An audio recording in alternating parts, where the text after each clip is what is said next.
that. As regards the second part, I think Peter Obi's records speak for itself. The biggest barometer to be able to test educational advancement, and I don't listen to faceless critics, the biggest advancement to be able to test educational, development is where were you on your WAEC ratings or your educational STEM ratings when he came in? They were 26th. And also now, they went up to, I think, number 2 or number 1 in the country as at that time. And that's the greatest barometer. It shows that you've been able to equip the schools, revamp the schools. They don't talk about the thousands of schools he revamped. The refurbishment is not building. There were some schools that were sort of like built from scratch. There's some universities that were built. So it's not the time to listen to faceless critics. He got the job done in the educational sector. I am a witness to it, and I'll tell you, the educational commissioner then, I have had a lot of engagement with her. In fact, Microsoft used to call her consistently to forums that I was part of to come and tell the Anambra educational revamp story. In fact, I still have that professor's number on my phone if I check. And you can see how they were able to articulate precept by precept. I think it's a model people should learn about. And people should stop talking about faceless things that don't have empirical facts. Oh, yeah. See, I know Rufai Oseni can be very, very brutal, especially when he has his facts. But what he just said here is a brutal punch on Reno Omokri. He called Reno Omokri a faceless critic. Wow, he's a jobless fellow. Reno Omokri is a jobless fellow, and I have my response to him. And my response to Reno Omokri is this. P2B built an entire state and system that is larger and bigger than any school you can ever think of. When P2B came to power as Anambra State Governor in March 2006, there were 781 secondary schools comprising 257 public and 524 private in the state. Also, there were 1,038 public and private schools in the state.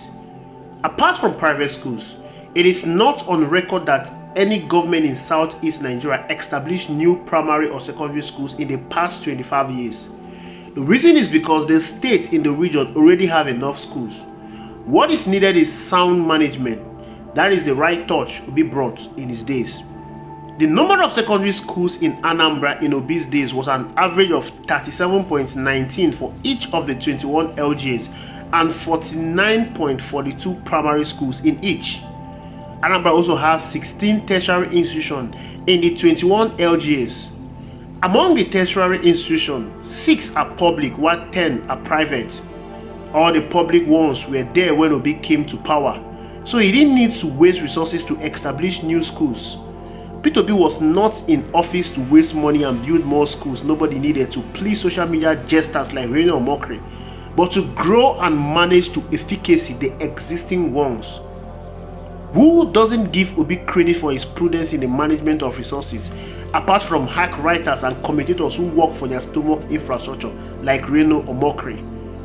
A state as Anambra with its small landmass with 1,835 schools across primary, secondary and tertiary is clustered with schools. It has enough already and just needs good quality management. That is what Obi did as a great leader, sound in fruitful resource allocation. Since Obi's days as governor, when he laid the right foundation for the education sector in the state, Anambra has always ranked between 2nd and 4th in literacy rates among the 36 states. Building schools was not a priority in Anambra. You build schools when you don't have them and maintain when you have.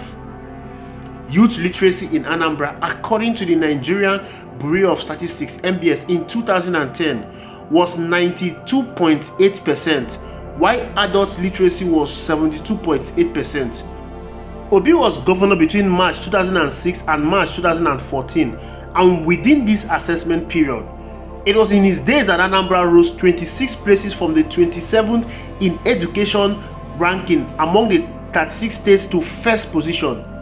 Because Obi made positive difference, Anambra has been leading in basic education in Nigeria, especially in science and technology. In 2018, 5 students from Regina Pass's Model Secondary School, Onitsha, grabbed the #1 trophy at the World Technovation Challenge held in Silicon Valley, San Francisco, USA. History repeated in favor of Anambra educational quality in 2019 when students of St. John's Science and Technical College, Alo, won bronze at the International Festival of Engineering, Science and Technology in Tunisia. It was beyond coincidence that in 2021, students of Queen of the Rosary College, Onitsha, dusted over 5,000 other teams from around the world to win the Global Prize Award at the Diamond Challenge Global Summit. CKC Onitsha won the World Affairs College Challenge 2024, the first time for Nigeria. That was after it won the African Regional Competition Prize in January 2024, which enabled the team to represent Africa to win the global trophy. These were all made possible because Peter Obi returned public schools built by mission to the churches that originally owned them. His reasoning was proven right because he observed that all private schools operated by churches were adequately managed. That paid off as he backed the churches up with grants they took off with. This feat has been sustained by his successors, governors. During and after his period of the educational revolution to be introduced, Anambra State excelled for 3 successive years at the best in WAEC, SSC and NECO examination. I took time to show the figures to let Reno Omokri, who has edged his peculiar infamy in social media gestures, writing that he's a starter and needs to hone his act properly. You can't go far laying unverifiable claims to intellectualism when pedestrians' interests drive your conviction. He raised his mockery, a word that actually rhymed with his name, that Obi did not build any school when in office, and quoting him, he has a prize of $10,000 for anyone who proves his claim otherwise. It's ridiculous to imagine that Reno appropriate to himself excessive importance to think that Obi was in power to service his tantrums. The best Reno does is to entertain the failing Tinubu political clan by trumpeting his banner cogitation that Obi built only a brewery while in office. Building a brewery is not a criminal offense under any known law in Nigeria. It's an investment that resulted in the creation of over 10,000 direct and indirect jobs for Nigerians across many states. Obi didn't do any wrong in that. Why Obi left a hefty purse his successor inherited, the one Reno sings for, colonized Lagos for 25 years, running it as a private estate for himself and his family members, and has not stopped.